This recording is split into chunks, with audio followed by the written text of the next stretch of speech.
The antiseptic smell hit Kevin Rourke before consciousness fully returned. His throat felt like he'd swallowed broken glass, and each breath scraped against his lungs. The beeping of machines surrounded him in the hospital room, but one sound cut through everything else, sobbing. Kevin's eyes cracked open.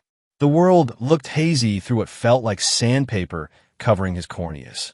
A figure sat hunched in the chair beside his bed, shoulders shaking with grief. Shirley. His voice came out as a rasp. His wife's head snapped up. Her face was streaked with tears, her auburn hair pulled back in a messy ponytail. Dark circles ringed her eyes like bruises. Kevin. She rushed to his bedside, grabbing his bandaged hand. Thank God you're awake. I thought I'd lost you both. Both? Kevin tried to sit up, but pain shot through his chest and arms. The memories came flooding back in fragments: smoke, heat, the sound of glass exploding. Eric. The name left his lips like a prayer. Where's Eric? Shirley's face crumpled. Fresh tears spilled down her cheeks as she squeezed his hand tighter. Kevin, I'm so sorry. Eric didn't make it. The fire took everything. The words hit him like a physical blow. Kevin stared at his wife, waiting for her to take it back, to tell him she was wrong. But her tear-stained face told him everything. No. Kevin shook his head, ignoring the pain that flared in his neck. No, that's not. How did this happen? How do we get out, but not Eric? I pulled you from the bedroom. You wouldn't wake up. Shirley wiped her nose with a tissue. The smoke was so thick. I tried to go back for him, but the flames... She broke down again. Kevin closed his eyes. 8 years old. Eric had just turned 8 years old 3 weeks ago. They'd gone to the arcade, and Eric had beaten him at every racing game. His son's laugh echoed in his memory. The way Eric's eyes lit up when he explained the code he was writing for his school computer class. The funeral home needs to know about arrangements, Shirley whispered. But we can wait until you're stronger. Kevin opened his eyes and studied his wife's face. Something nagged at him, a detail that didn't fit, but the grief crushed everything else. His son was gone. Nothing else mattered. 2 hours after Shirley left to handle things at home, a man in a rumpled suit appeared in Kevin's doorway. He was tall and lean, with graying hair and eyes that seemed to take in everything at once. Mr. Rourke? I'm Detective Eli Barrow, Crestwood PD. The man stepped into the room without waiting for an invitation. Sorry to bother you during this difficult time. Kevin studied the detective's face. Is this about the fire? Do you know what caused it? Barrow pulled the visitor's chair closer to the bed and sat down. He leaned forward, elbows on his knees, and fixed Kevin with a steady gaze. Mr. Rourke, I've been investigating fires for 15 years. House fires, especially fatal ones, they leave patterns. Evidence. Barrow paused. Your fire, it's got some unusual characteristics. What kind of characteristics? Multiple ignition points, accelerant residue, in places that don't make sense for an accidental fire. Barrow's voice was calm, professional. The burn pattern suggests someone wanted that house to go up fast and hot. Kevin felt something cold settle in his stomach. You're saying someone started the fire on purpose? I'm saying that's what the evidence suggests. Barrow leaned back in his chair. Mr. Rourke, I need to ask you some questions about that night. About your wife's account of what happened. Shirley saved my life. She pulled me out. Yes, she told me that story. Very heroic. Barrow pulled out a small notebook. She said she woke up to smoke, tried to wake you, but you wouldn't respond. Then she dragged you outside and called 911. That's right. Here's the thing, Mr. Rourke. The 911 call came from a cell phone half a mile from your house. Your wife was calling from the Quick Mart parking lot when she reported the fire. Kevin stared at the detective. Maybe she was getting help, looking for someone with a phone. Maybe. Barrow made a note. She also told the dispatcher that both you and your son were still inside. But when firefighters arrived, they only found evidence of one person in the master bedroom. No trace of your son anywhere in the house. The cold feeling in Kevin's stomach spread upward. What are you saying? Barrow closed his notebook and leaned forward again. Mr. Rourke, I've been doing this job long enough to know when something doesn't add up. Your wife's story has holes in it. My son is dead. My wife is grieving. Maybe she's confused about the details. Maybe. Barrow stood up. Or maybe there's more to this story than grief and confusion. The detective walked toward the door, then stopped and turned back. Mr. Rourke, are you ready to hear the truth? About her? Kevin felt his pulse quicken. What truth? I think your wife knows more about this fire than she's telling us. And I think you need to start asking yourself why. Barrow left Kevin alone with his thoughts and the steady beeping of hospital machines. Outside his window, Crestwood looked peaceful in the afternoon sun. But something dark had crept into Kevin's world, and he couldn't shake the feeling that Detective Barrow was right. That evening, alone in his hospital bed, Kevin forced himself to remember the night of the fire. The doctors had given him pain medication, but he fought against the drowsiness. He needed to think clearly. He remembered coming home from work late. Shirley had made dinner, something she rarely did anymore. She'd been unusually attentive, asking about his day, refilling his water glass. She'd insisted he take the sleep aid she'd picked up from the pharmacy. You've been having trouble sleeping, she'd said. This will help you rest. He'd taken the pill without question. Shirley had been a nurse before she quit 5 years ago. He trusted her medical judgment, but now Kevin remembered how heavy his sleep had been that night. Even with his usual insomnia, the sleep aid had knocked him out completely. So completely that smoke filling the house hadn't woken him. Kevin reached for his phone on the bedside table. His hands were still bandaged, making it difficult to navigate the screen, but he managed to pull up his text messages. The last conversation with Eric was from 2 days before the fire. Dad, can you help me with my Python code tonight? Of course, buddy. Save it for when I get home. Mom's friend is here again. The one with the truck. Kevin stared at that message. Eric had mentioned Mom's friend a few times over the past months. Kevin had assumed it was one of Shirley's nursing school friends, maybe someone from the book club she claimed to attend. But Eric had specifically mentioned a truck. Kevin scrolled through more messages, looking for other references. 3 weeks ago, Mom's friend brought pizza. He smells like cigarettes. 2 months ago, why does Mom's friend come over when you work late? Kevin's chest tightened. He'd been working overtime, frequently, upgrading security systems for the school district. Long hours, but the extra money was supposed to help with Eric's college fund. How often had this friend been coming over? And why hadn't Shirley mentioned him? Kevin thought about other details from recent months. Shirley had become distant, irritable. She'd started locking her phone, something she'd never done before. She'd also been pushing for them to update their life insurance policies. We need more coverage, she'd said, especially with your job. What if something happened to you? Kevin had agreed. They'd increased both his and Eric's policies significantly. The premiums were high, but Shirley had insisted it was necessary. Now, lying in his hospital bed with his son gone and his house destroyed, Kevin wondered if Detective Barrow was right. Had there been signs he'd missed? Had he been so focused on work, so trusting of his wife, that he'd ignored what was happening in his own home? Kevin closed his eyes, but sleep wouldn't come. Instead, he found himself planning. Tomorrow, he would start looking for answers. He would find out who Shirley's friend was. He would discover what really happened the night of the fire. And if Detective Barrow was right about Shirley, Kevin would make sure she paid for what she'd done.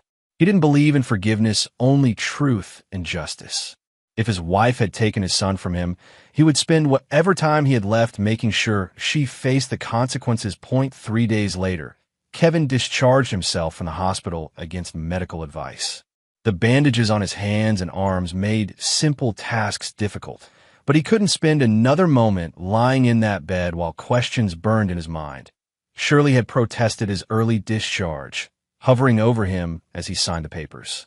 You need more time to heal. The doctor said a lot of things. Kevin's voice was flat. I need to see the house.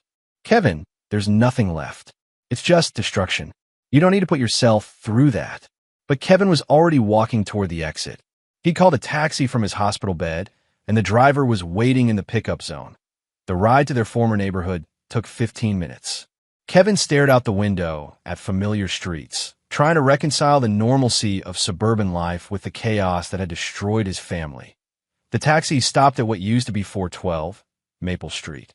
Kevin paid the driver and stood on the sidewalk, looking at the blackened skeleton of his home. The fire had been thorough. The roof had collapsed completely, leaving only charred support beams reaching toward the sky like skeletal fingers. The walls that remained standing were black with soot, the windows blown out and gaping. Kevin walked around the property's perimeter, studying the damage. The back of the house had suffered the worst destruction. The kitchen and family room were completely gone, reduced to a pile of ash and debris. He thought about Eric's bedroom, which had been in the back corner of the house. If his son had been sleeping there when the fire started, there should be some trace, some evidence of his presence. Kevin climbed over the police tape, ignoring the do not enter signs. His bandaged hands made it difficult to navigate the debris, but he pressed forward, in what had been Eric's room. Kevin found nothing. The fire had consumed everything: the twin bed, the desk where Eric worked on his computer programs, the bookshelf filled with science fiction novels. But as Kevin searched through the ash and charred wood, his foot hit something solid near what had been the back door. He knelt down and brushed away the debris. Eric's toy robot, the one he'd built from electronics kit last Christmas. The metal parts were scorched but intact, hidden beneath a fallen floorboard near the back door. Kevin picked up the robot with trembling hands. Eric never took this toy anywhere without asking permission.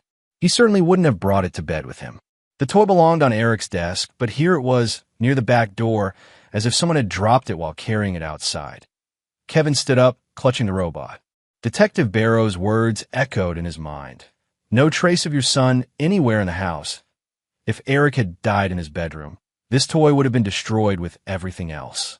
Instead, it was near the exit, as if Eric had been trying to leave the house when the fire started, or as if someone had been carrying Eric out of the house and dropped his toy in the process. Kevin's house was gone, but his laptop had been at his office the night of the fire. He drove there directly from the ruins, his mind racing with possibilities. The Crestwood School District's IT department was housed in a converted warehouse on the outskirts of town. Kevin had worked there for 6 years, managing security systems for all 12 schools in the district. His colleagues had sent flowers to the hospital, but Kevin hadn't been ready to face their sympathy. Now, sitting at his desk with Eric's scorched robot beside his keyboard, Kevin had work to do. First, he accessed the security footage from his home system. He'd installed cameras around the property 2 years ago, after a series of break-ins in the neighborhood. The main server had been destroyed in the fire, but the system automatically backed up footage to a cloud server every 24 hours. Kevin pulled up the footage from the week before the fire. Most of it showed routine family life: Eric getting on and off the school bus, Shirley coming and going in her Honda Civic, Kevin leaving for work in the mornings. But on Tuesday, 3 days before the fire, Kevin spotted something that made his blood run cold. At 2:47 p.m., while Kevin was at work and Eric was at school, a red pickup truck pulled into their driveway. A man got out, tall, muscular, with dark hair and a goatee. He walked to the front door like he belonged there. Shirley answered immediately, as if she'd been watching for him. They embraced on the front porch, and Kevin could see that this wasn't a casual hug between friends. This was intimate, passionate. Kevin fast-forwarded through the footage. The man didn't leave until 5:15 p.m., just 30 minutes before Eric's bus was due to arrive. Kevin checked more dates. The pattern was consistent. 2 or 3 times a week, always when Kevin was at work and Eric was at school, the red pickup truck would arrive. Sometimes the man would stay for hours. Kevin's jaw clenched as he watched his wife's betrayal play out on his computer screen. But infidelity wasn't the same as murder. He needed more evidence. He remembered Shirley's old laptop, the one she claimed was broken 6 months ago. She'd been using it before switching to a newer model, and Kevin had stored it in his office, thinking he might be able to repair it someday. The laptop was in his desk drawer, covered in dust. Kevin plugged it in and powered it up. Shirley had always been careless with technology, and she'd never properly wiped the hard drive. Kevin bypassed the password protection using tools he developed for the school district's IT security. Within minutes, he had access to all of Shirley's files. Most of it was mundane photos, music, old work documents from her nursing days. But Kevin found a folder labeled Personal that was password protected with military-grade encryption. This took longer to crack, but Kevin had both the time and the expertise. After 2 hours of running decryption algorithms, the folder opened. Inside, Kevin found a PDF file titled Insurance Policies Updated. The document contained detailed information about life insurance policies for both Kevin and Eric. Kevin's policy was worth $500,000. Eric's was worth $250,000, but these weren't the policies Kevin remembered signing. The beneficiary information had been changed. Instead of the standard surviving spouse and children designation, Shirley was listed as the sole beneficiary for both policies. Kevin printed the document and kept searching. He found another folder labeled Communications that contained exported chat logs from various messaging apps. The conversations were between Shirley and someone named RM. The messages went back 8 months, and they painted a picture of a relationship that had evolved from casual flirtation to something much darker. Your husband works late again tonight? Shirley. Until 9. Same as always. Good. I need to see you. Shirley. What about after? When this is over, R.M. We'll be free. Both of us. No more sneaking around. The messages became more explicit as Kevin read on, but it was the recent conversations that made his hands shake with rage. Shirley. I can't keep living this lie. Kevin suspects something. R.M. Then we accelerate the timeline. Shirley. What about Eric? R.M. We discussed this. It has to look real. Complete. Shirley, I know. It's just, he's my son. R.M. He's your ticket to a new life. Don't lose your nerve now. Shirley. The insurance money will be enough for us to start over somewhere else. R.M. As long as there are no loose ends. The final message was timestamped 2 hours before the fire. R.M. Everything's ready. Make sure Kevin takes the pills. Shirley. Done. He's already asleep. R.M. See you on the other side, baby. Kevin leaned back in his chair, his heart pounding. The evidence was damning, but he needed more. He needed to know who RM was, and he needed to find out what had really happened to Eric, because these messages suggested something Kevin hardly dared to hope that his son might still be alive. Kevin called his adopted sister Mira from his office.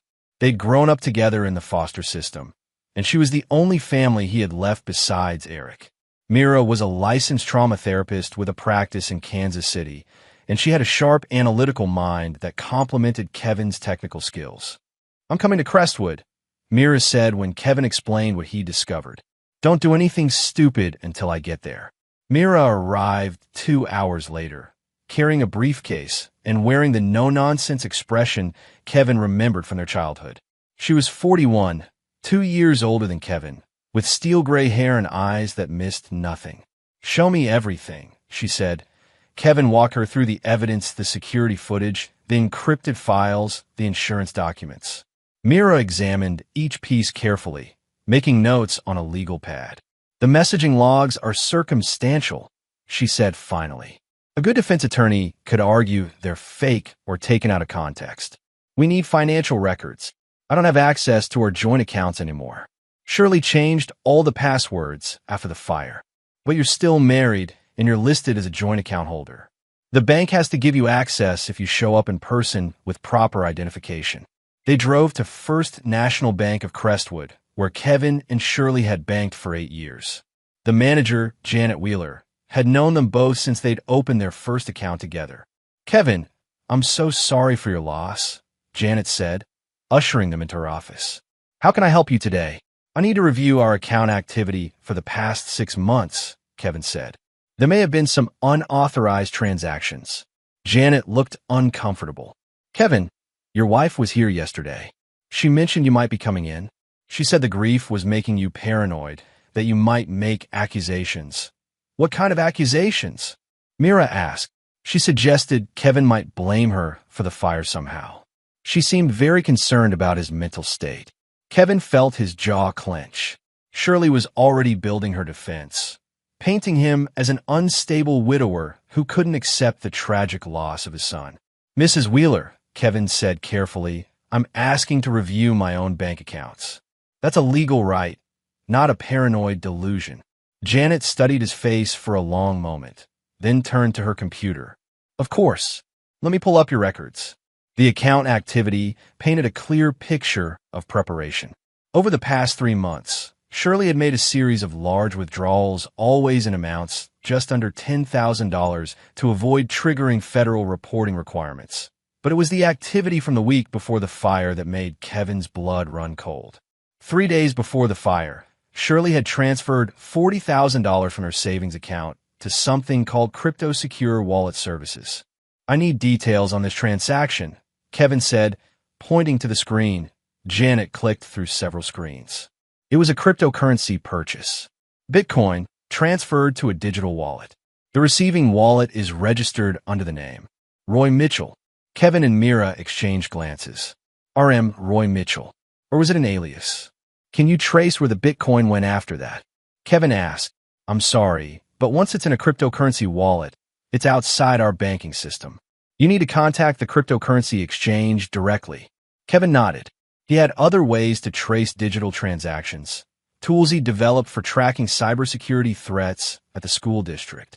"Janet," Kevin said, "I need you to freeze all joint accounts immediately. I believe my wife may be involved in fraud." Janet's face went pale. "Kevin, that's a very serious accusation." "Yes, it is, and I have evidence to support it." Kevin pulled out the printed insurance documents. "These policies were changed without my knowledge. The beneficiary information has been altered." Janet examined the documents. I need to make some phone calls. This is beyond my authority level." "Do what you need to do," Kevin said. "But freeze the accounts now, before any more money disappears." As they left the bank, Mira grabbed Kevin's arm. "We need to contact Detective Barrow. This is evidence of premeditation." "Not yet," Kevin said. "I need to find out who Roy Mitchell is first. And I need to find Eric." "Kevin, you realize what this means, don't you? If Shirley and this Mitchell person were planning to kill you for the insurance money, and if Eric's not really dead, then my son is being held somewhere against his will." Kevin's voice was cold. "And my wife is going to pay for every minute of terror she's put him through." Detective Barrow called Kevin the next morning. "Can you meet me at the station? I've got something you need to see." Kevin and Mira drove to the Crestwood Police Department, where Barrow led them to a small conference room. A laptop was set up on the table, connected to a large monitor. "Yesterday, I got a call from Missouri Department of Transportation," Barrow said. "They've been upgrading traffic cameras throughout the county, and they contract with utility companies to use their service roads for camera placement." Barrow clicked on a video file. "This footage is from a utility camera about a quarter mile from your house. It's positioned to monitor traffic on Maple Street, but it also captures part of your neighborhood." The video was time-stamped 11:43 p.m. the night of the fire. Kevin watched as a Honda Civic Shirley's car pulled into view. But instead of driving toward their house, the car was heading away from the neighborhood. "That's Shirley's car," Kevin said. "Keep watching," Barrow said. In the passenger seat, barely visible but unmistakable, was a small figure. The camera angle wasn't perfect, but Kevin could make out dark hair and a slight build. Eric's size. Eric's profile. "The fire department received the 911 call at 11:52 p.m., Barrow continued. "This footage shows your wife driving away from the area 9 minutes before she reported the fire." Kevin stared at the screen. If Eric died in the fire, who's in the car? That's the question, isn't it? Barrow paused the video. "I've got more. The same camera picked up your wife's car returning to the area at 12:15 a.m., about 20 minutes after the fire department arrived." Barrow played another clip. This time, Shirley's car was alone, no passenger visible. "Where did she go during those 33 minutes? Mira asked. "I've been working on that," Barrow said. "I've requested footage from other traffic cameras along possible routes.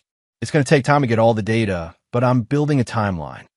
Kevin felt something he hadn't experienced since waking up in the hospital. "Hope. You think Eric is alive. I think your wife staged your son's death," Barrow said carefully. "Whether he's alive or not, I can't say for certain. But the evidence suggests she removed him from the house before the fire started." Kevin thought about the messages between Shirley and Roy Mitchell. "What about Eric? He's your ticket to a new life." "There's someone else involved," Kevin said. "A man named Roy Mitchell. My wife's been having an affair with him." Kevin pulled out printed copies of the bank records and messaging logs. Barrow examined them carefully, making notes in his case file. "Roy Mitchell," Barrow mused. "The name's familiar. Let me run it through our database." Barrow typed on his laptop for several minutes. Then his expression grew grim. Royce Madden. Goes by Roy Mitchell sometimes. He's got a record: assault, domestic violence, petty theft. He was a firefighter in Kansas City until he was discharged for misconduct 3 years ago. A firefighter, Kevin said. That explains how he knew how to set the fire. There's more. Barrow continued reading. Madden was investigated for insurance fraud 2 years ago. The case was dropped due to insufficient evidence, but the pattern fits. House fires, mysterious circumstances, insurance payouts. Kevin felt rage building in his chest. His wife hadn't just betrayed their marriage, she'd partnered with a career criminal to destroy their family. What's our next step? Kevin asked. Officially, I need to build a case that will hold up in court, Barrow said. Unofficially, I need to find your son before these people decide he's too much of a liability to keep alive. Barrow's words hit Kevin like ice water. He'd been focused on proving Shirley's guilt, but he hadn't considered the immediate danger Eric might be in. How long do we have? Kevin asked. I don't know, Barrow admitted. But if your wife thinks you're getting too close to the truth, Kevin stood up abruptly. I need to find him now. Kevin, wait. Barrow held up a hand. We can't go off half-cocked. If we spook them, they might run. Or worse. Then what do you suggest? Surveillance. I'll get a warrant to track your wife's movements. You go home, act normal, don't let her know you suspect anything. If she leads us to your son, we'll have them both. Kevin wanted to argue, but Mira touched his arm. He's right. If Eric is alive, we have to be smart about this. Kevin nodded reluctantly. But privately, he was already making his own plans. He wouldn't sit back and wait while his son's life hung in the balance. Kevin couldn't sleep that night. He'd gone through the motions of normalcy, returning to the hotel where he and Shirley were staying temporarily, eating dinner, watching television. But every moment felt like a lie. Shirley had been unusually attentive, asking about his day, expressing concern about his emotional state. Maybe you should talk to someone, she'd suggested. A grief counselor. This has been traumatic for both of us. Kevin had agreed, playing the role of the grieving father who needed professional help to cope with his loss. But inside, he was planning at 8:02 a.m. Kevin slipped out of the hotel room. Mira was waiting in the parking lot, her car running. Are you sure about this? She asked as Kevin got into the passenger seat. Barrow's right that we need to be careful, Kevin said. But I'm not waiting for warrants and official procedures. If Eric is out there, I'm going to find him tonight. They'd spent hours studying property records and cross-referencing them with known associates of Royce Madden. Kevin had used his IT access to pull motor vehicle records, utility bills, and tax documents. One address had stood out: a rural property registered to Madden's cousin, about 20 miles outside of Crestwood. The drive took them through increasingly isolated farmland. The property was at the end of a dirt road, hidden behind a stand of oak trees. Kevin could see a single trailer and an old barn, both dark against the night sky.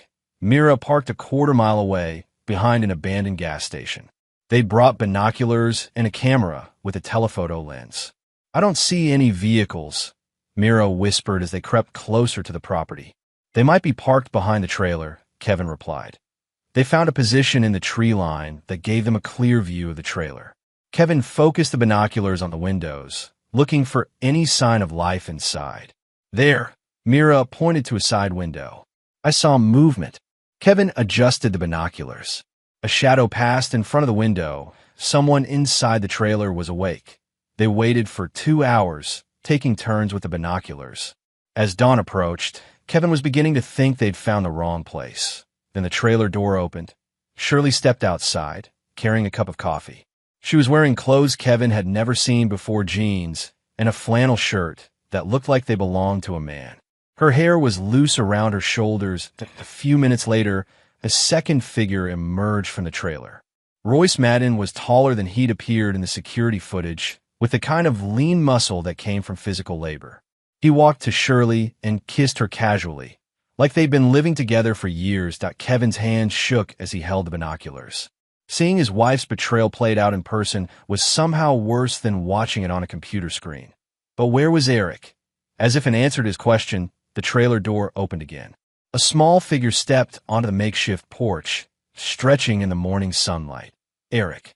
Alive, unharmed, wearing pajamas Kevin didn't recognize. Kevin nearly stood up before Mira grabbed his arm. "Don't," she hissed. "Not yet." Kevin forced himself to remain hidden, but his heart was racing. His son was alive. Eric looked healthy, maybe even relaxed. Whatever story Shirley and Madden had told him, Eric seemed to believe it. They watched as Shirley brought Eric a bowl of cereal. The three of them sat on the porch like a family having breakfast together. Eric was talking animatedly, gesturing with his spoon, and both adults were listening and responding. It was a grotesque parody of normal family life, and Kevin had to fight the urge to storm across the clearing and take his son back by force. "We need to call Barrow," Mira whispered. Kevin nodded, pulling out his phone. But as he dialed, he kept his eyes on Eric. His son was playing with something in his hand, a small electronic device that looked like the handheld games Kevin had bought him for his birthday. Eric was not only alive, he seemed content, which meant Shirley and Madden had convinced him that his father was dead, that his old life was over, and that this was his new family. The thought made Kevin's vision go red with rage. When Detective Barrow answered the phone, Kevin's voice was deadly calm. "I found them," Kevin said, "and I'm going to need you to bring a lot of backup." Detective Barrow arrived with a full tactical team within an hour. Kevin and Mira had maintained their surveillance position, documenting everything they saw and photographed evidence of the three people living together in the trailer. Barrow reviewed Kevin's photos on the camera's LCD screen. "This is good evidence, but we need to be careful about how we handle the rescue. If they've convinced your son that you're dead, seeing you suddenly appear might traumatize him, more than being kidnapped by his mother and her boyfriend." Kevin's voice was bitter. "Kevin, I know this is hard, but we need to think about Eric's psychological state. According to these photos, he doesn't look like he's being held against his will." Kevin studied the images they captured. Eric laughing at something Madden had said. Eric helping Shirley hang laundry on a makeshift clothesline. Eric playing catch with a worn baseball. "They've been conditioning him," Mira said. "Classic psychological manipulation. They've created a false reality where this situation feels normal, even positive, which is why we need to handle this carefully," Barrow agreed. "I've got Child Protective Services on standby, along with a child psychologist who specializes in trauma cases." Barrow's radio crackled. "Detective, we've got movement at the property." Through his binoculars, Kevin saw Madden walking to an old pickup truck parked behind a barn. Shirley was beside him, and they appeared to be having an intense conversation. "They're leaving," Kevin said. "Just Madden," Barrow observed. "Your wife is going back inside." Madden drove away in the pickup truck, leaving Shirley and Eric alone at the trailer. Barrow made a decision. "This is our opportunity. With Madden gone, we can move in with minimal risk." Barrow coordinated with his team over the radio. Officers would surround the property while Barrow, Kevin, and the child psychologist Dr. Sarah Chun, who had arrived with the tactical team, approached the trailer directly. "Mr. Rourke, I need you to let me handle the initial contact with your son," Dr. Chun said. "Seeing you suddenly might be overwhelming for him." Kevin wanted to argue, but he knew she was right. His priority was Eric's well-being, not his own need for immediate reunion. They moved in at 10:15 a.m. Kevin watched from behind a police car as Dr. Chun approached the trailer with Barrow. His hands were clenched into fists, and every instinct screamed at him to run to his son. Barrow knocked on the trailer door. "Mrs. Rourke? This is Detective Barrow, Crestwood Police. I need to speak with you." There was a long pause before the door opened. Shirley appeared, her face carefully composed. "Detective Barrow, what brings you out here?" "We need to talk about your son, Mrs. Rourke. We know Eric is alive." Kevin saw Shirley's mask slip for just a moment's surprise, fear, and calculation flickering across her features.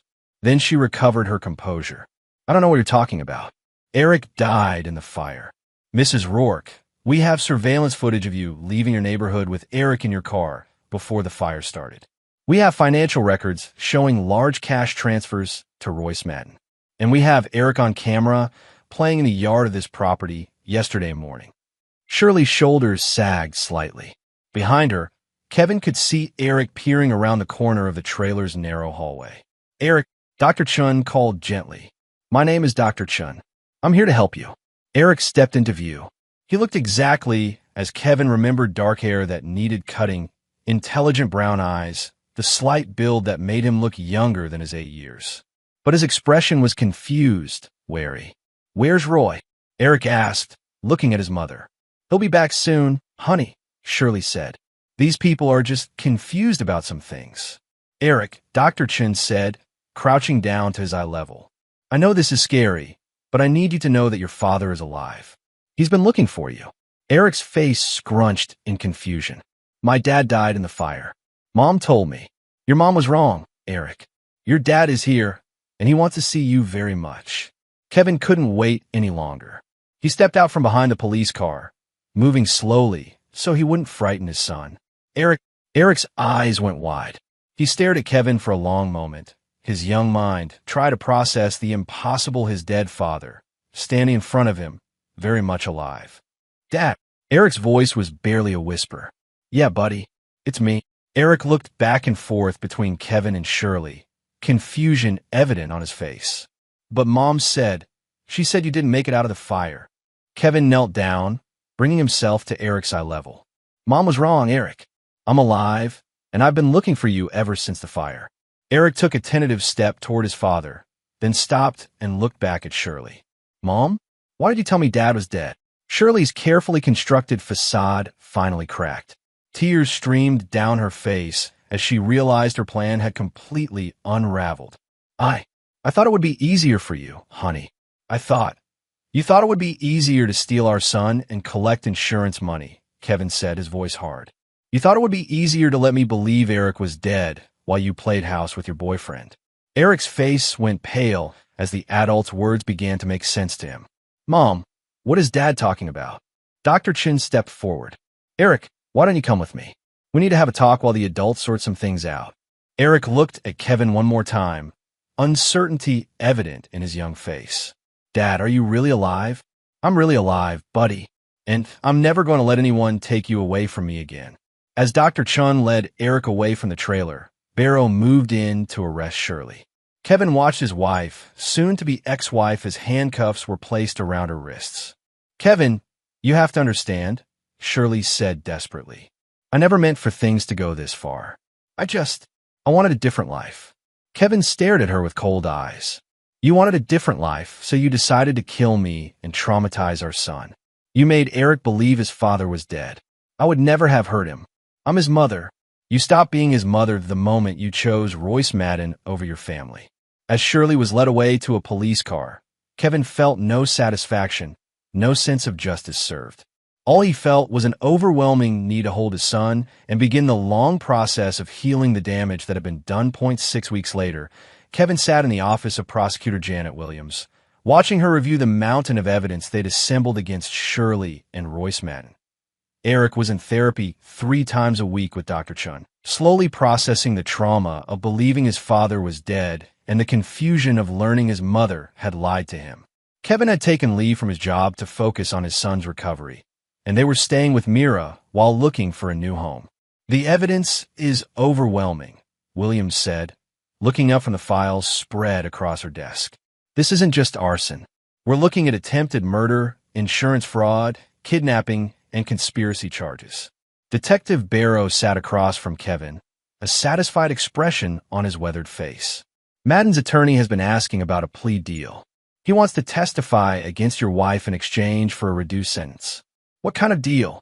Kevin asked. 20 years instead of life without parole," Williams replied.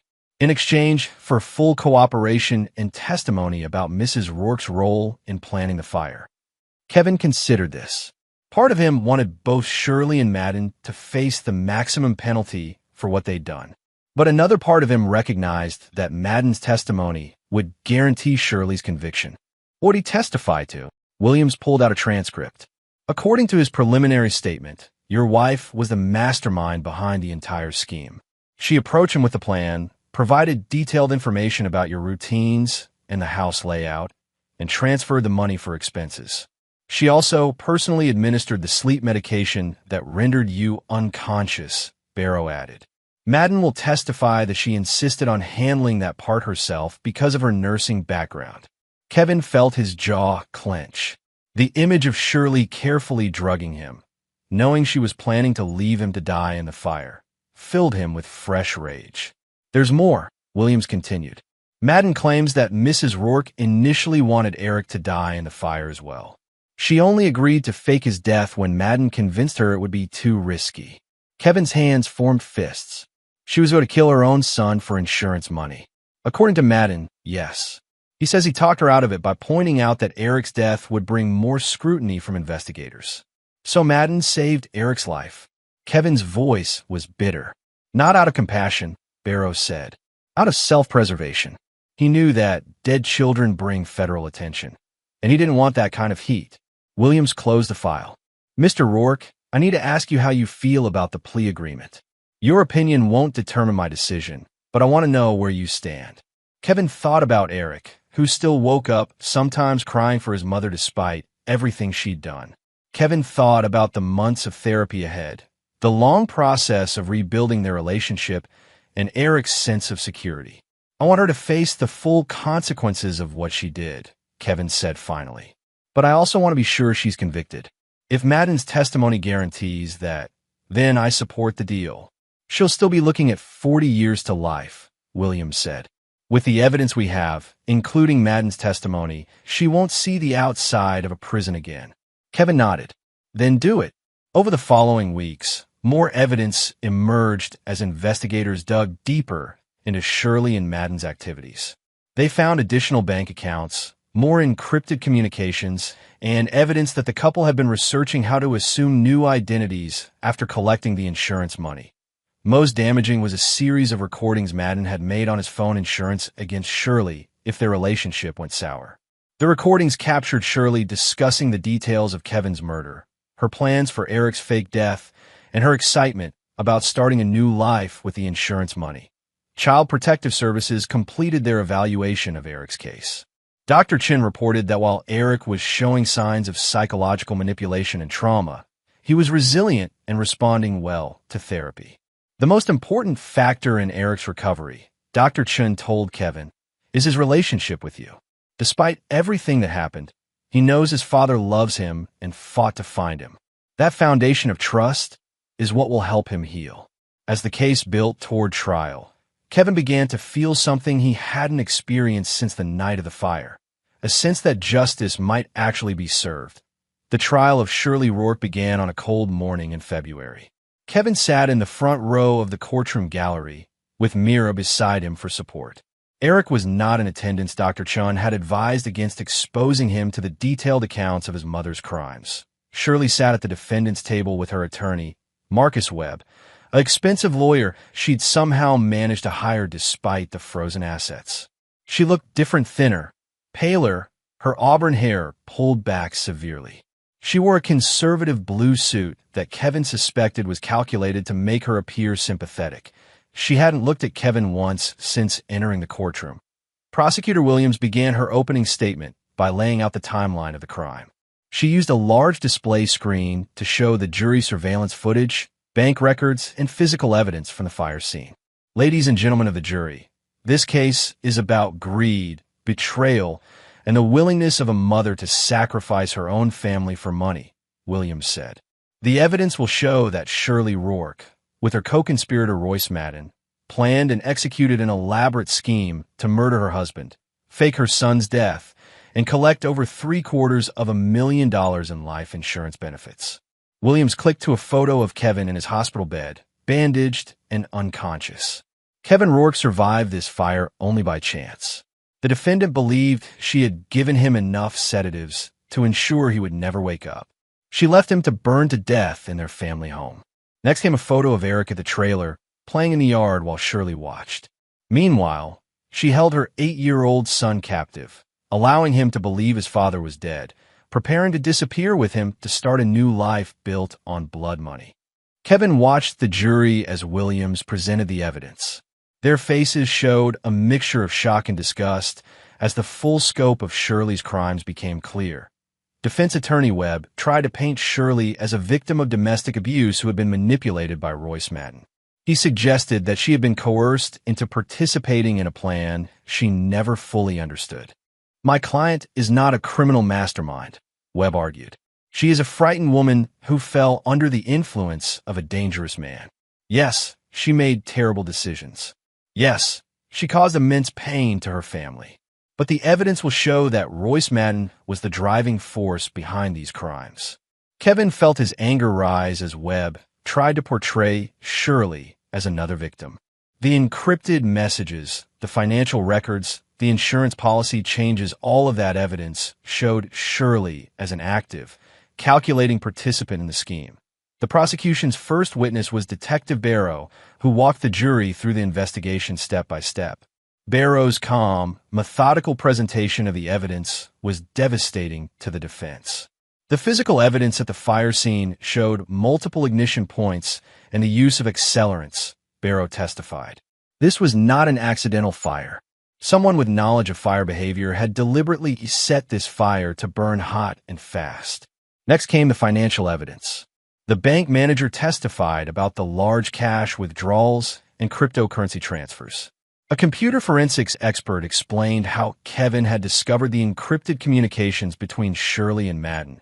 But the most powerful testimony came from Royce Madden himself.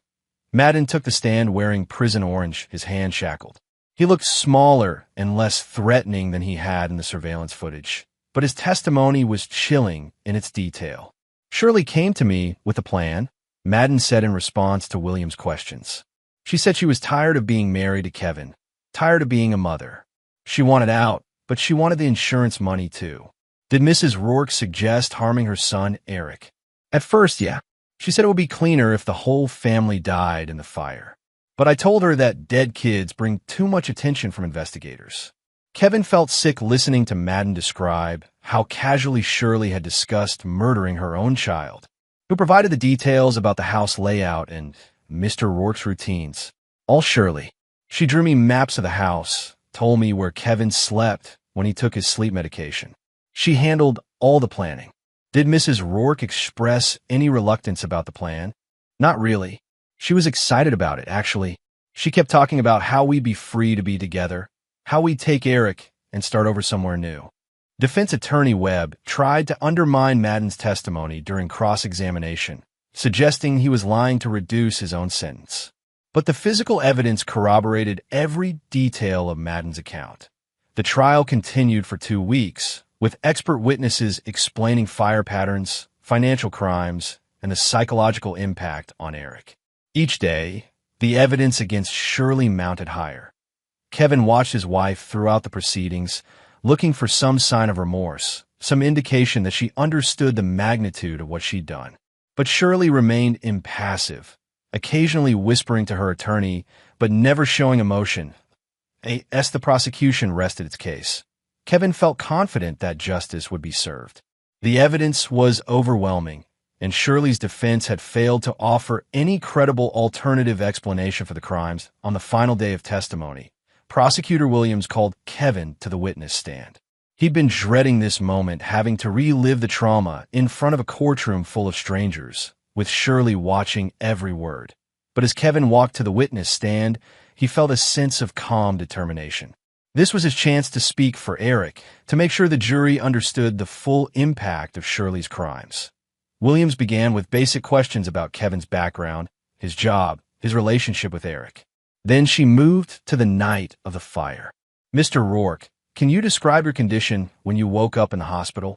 I could barely breathe. My throat and lungs felt like they were on fire. I was confused, disoriented, but all I could think about was Eric. What did your wife tell you about Eric? Kevin's voice remained steady. She told me he was dead. She said the fire took everything, that she tried to save him but couldn't. How did that make you feel? Destroyed. Eric was everything to me. The thought that I lost him. Kevin paused, collecting himself. I wanted to die too.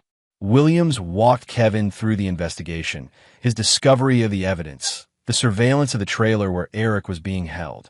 Mr. Rourke, when you saw your son alive at that trailer, what went through your mind? Relief. Overwhelming relief that he was okay. But also rage. Rage that my wife had put him through that trauma, had made him believe I was dead.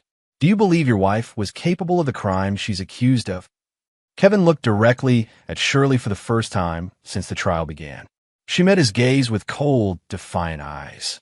I used to think I knew her, Kevin said. I thought she was a good mother, a good wife. But the evidence shows she was willing to kill me and kidnap our son for money. So yes, I believe she's capable of anything. Defense attorney Webb's cross-examination tried to suggest that Kevin was an absent father who had driven Shirley to desperation through neglect and emotional abandonment. Mr. Rourke, isn't it true that you worked long hours and left most of the child care to your wife? I worked overtime to provide for my family, but I was never absent from Eric's life. I helped with homework, attended school events, spent time with him every day. Didn't your wife express unhappiness with your marriage? If she was unhappy, she never communicated that to me directly. She communicated it to Royce Madden through encrypted messages while planning my murder. Webb tried several more approaches, but Kevin remained calm and factual in his responses. The defense's strategy of blaming Kevin for driving Shirley to commit crimes fell flat against the overwhelming evidence of premeditation. When Kevin stepped down from the witness stand, he felt a sense of completion. He told his story truthfully and completely. The rest was up to the jury. The closing arguments were powerful. Williams summarized the evidence methodically, painting a picture of calculated betrayal and attempted murder. Shirley Rourke is not a victim, Williams told the jury. She is a woman who decided that her husband's life and her son's well-being were worth less than $750,000 in insurance money. She drugged her husband, set fire to their home, kidnapped their child, and tried to start a new life built on lies and blood money. Defense attorney Webb made one final attempt to portray Shirley as a troubled woman who had been manipulated by Royce Madden. My client made terrible mistakes, but they were the mistakes of a woman in crisis, not a calculating killer, Webb argued. She needs help, not decades in prison. The jury deliberated for 6 hours. When they returned, their verdict was swift and decisive. Guilty on all counts. Kevin felt a wave of relief wash over him as the judge read the jury's verdict. Shirley was convicted of attempted murder, arson, insurance fraud, kidnapping, and conspiracy. The judge set sentencing for the following month. Escort officers led Shirley away in handcuffs. She finally turned to look at Kevin. For a moment, her mask of composure slipped, and he saw something in her eyes, not remorse, but anger. You were already dead to me, Kevin, she said, her voice carrying across the courtroom. I just needed it to be real.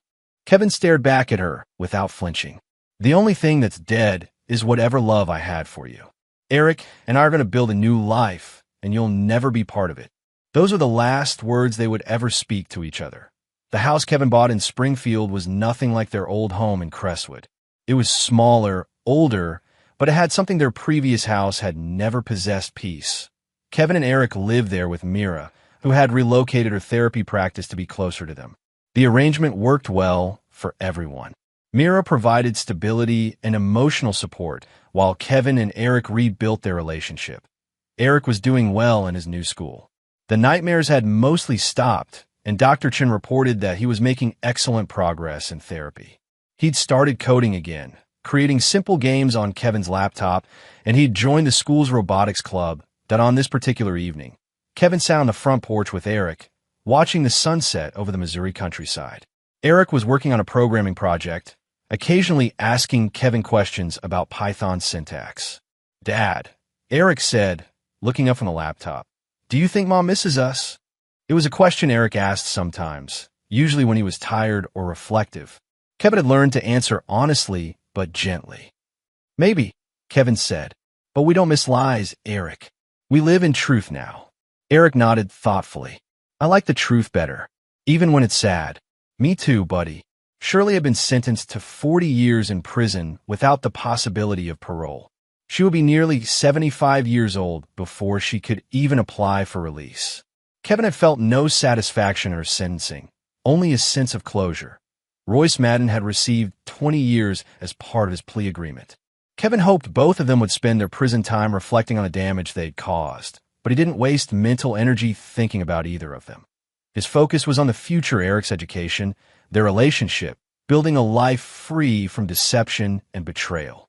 Dad, Eric said, still looking at his computer screen, I'm writing a program that can detect when people are lying by analyzing their word patterns. Do you think that's possible? Kevin smiled. His son's analytical mind was already working to prevent future deceptions. It's definitely possible, Eric. Want me to help you with the algorithm? As they worked together on Eric's project, Kevin felt something he hadn't experienced in years: contentment. The road ahead wouldn't be easy. Eric would always carry some scars for what Shirley had done to him. Kevin would always struggle with the knowledge that he'd trusted someone who had planned his murder. But they had each other, and they had the truth. After everything they'd been through, that felt like enough. The sun set over their new home, and Kevin Rourke finally felt like he could breathe again.